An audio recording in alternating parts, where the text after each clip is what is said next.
In today's video, I'm going to teach you how to use widgets in WordPress.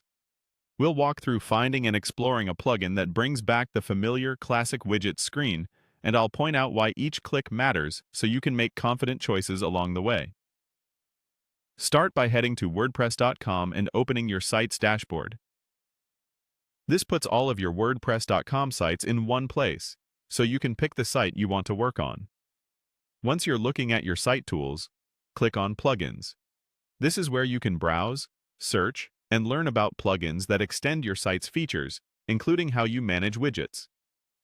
Use the search bar and type widget.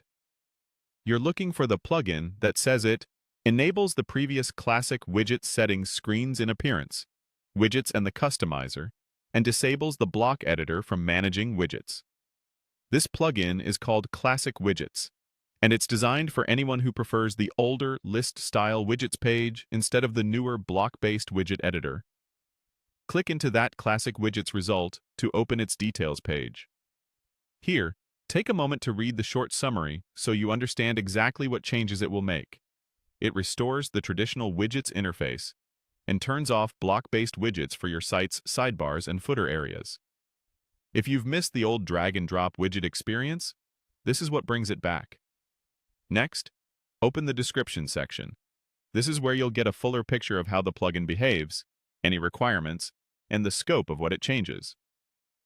After that, check the changelog. The changelog shows version updates, bug fixes, and compatibility notes. It's a quick way to confirm that the plugin is up to date and maintained, which is important for stability and security. Then, open the FAQs.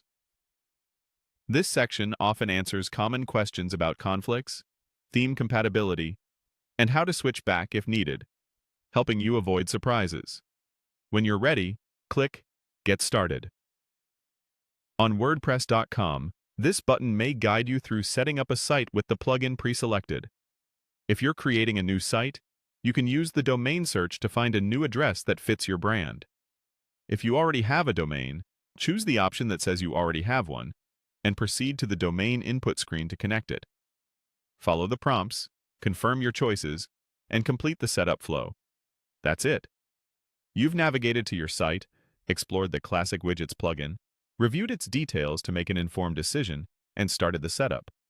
Once it's applied to your site, you'll manage widgets from the classic appearance,